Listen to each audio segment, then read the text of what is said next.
नमस्कार दोस्तों, आपको कश्मीरी मुसलमान जब भी दिखाया गया पत्थरबाज की शक्ल में दिखाया गया, लेकिन आज मैं आपको असल कश्मीरी मुसलमान दिखाती हूँ। आपके सामने ये कश्मीर है। यहाँ भयंकर बर्फ पड़ रही है, सड़कों पर एक एक फीट तक बर्फ जमा हो गई है, लिहाजा जो पर्यटक जहाँ थे वहीं पर फंस गए हैं। बर्फ से पटी सड़क पर हिंदू पर्यटकों की मदद करता ये अब्दुल है। बस में पर्यटकों को खिलाते ये आरिफ, हमजा और हिमाकत बेग जैसे लोग हैं। आपके सामने ये मस्जिद है। गोदी मीडिया ने आपको मस्जिद के भीतर आतंकी, जिहादी, थूकने वाले तबलीगी दिखाए हैं ना। बहुतों ने मस्जिदों और मदरसों को आतंक के अड्डे बताए हैं।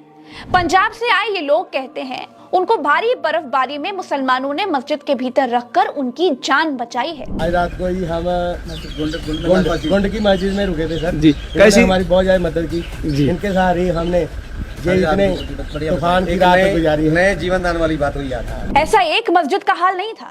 जब कश्मीर में होटल नहीं मिल भी रहे थे तो गाड़ियां सड़कों पर चल नहीं पा रही थी, तो कश्मीरियों ने हिंदू भाइयों के लिए पास की मस्जिदों के दरवाजे खोल दिए। जिसको जहां जो मस्जिद मिली उसे पनाहगाह में बदल दिया गया।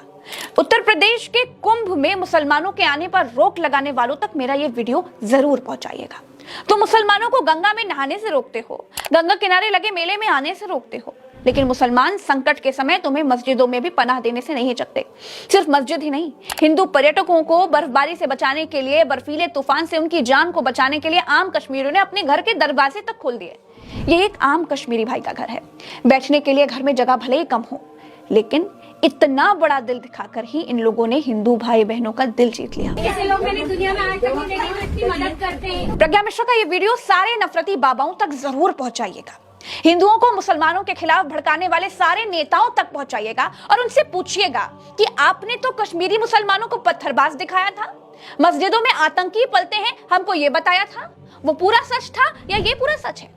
आज की यह खबर देखने का अगर समय आपके पास नहीं है तो कोई बात नहीं, वीडियो को सेव कर लीजिएगा, बाद में देखिएगा, लेकिन जब भी देखिएगा प्लीज पूरा देखिएगा।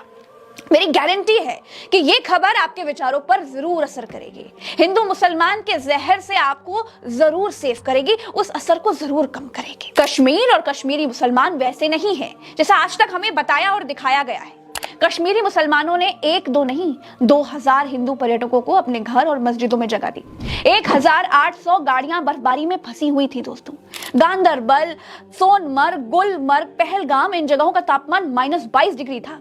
कश्मीरियों ने हिंदू पर्यटकों को सिर्फ पनाह ही नहीं दी, जिसके घर में जो राशन पानी था, जिससे जो जितना बन पड़ा उस हिसाब से उसने उसकी सेवा की। दैनिक भास्कर अखबार में छपी इस खबर का हिस्सा पढ़िए आप जरा। दूध पकड़ी में फंसे 9 पर्यटकों में एक पर्यटक राजेश राजपूत ने बताया कि हम बर्फबारी में 4 घंटे तक फंसे थे। शाम होने लगी थी, तापमान गिरने लगा था। अनीस अहमद और उनके परिवार के लोग आए और हमें लेकर गए, और उन्होंने हमारा जो ख्याल रखा वो हमेशा याद रहेगा। ऐसे और भी उदाहरण अखबार में छापे हैं, अब वीडियो रोक कर खुद पढ़ सकते हैं। दोस्तों, ये नेताओं के भड़काने में प्लीज मत आइए। बाबाओं के लड़ाने से लड़िए मत। बस एक बात याद रखिए, 700 साल तक इस देश पर मुगल शासन रहा। 700 साल तक देश पर मुसलमानों ने एक छत्र राज किया है। अगर मुस्लिम राजाओं ने तलवार के दम पर इस्लाम फैलाया होता तो आपको लगता है कि 700 साल में भारत के भीतर कोई हिंदू बचता?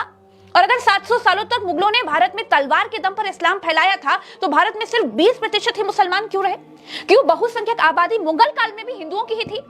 मेरे ये बताने का मतलब सिर्फ इतना है कि अपने अपने धर्म का प्रसार सब करते हैं, अपनी अपनी तरह से करते हैं। इस देश के कमजोर, दलित, शोषित और वंचित हिंदू तबके ने जुल्म से परेशान होकर बौद्ध धर्म अपना लिया।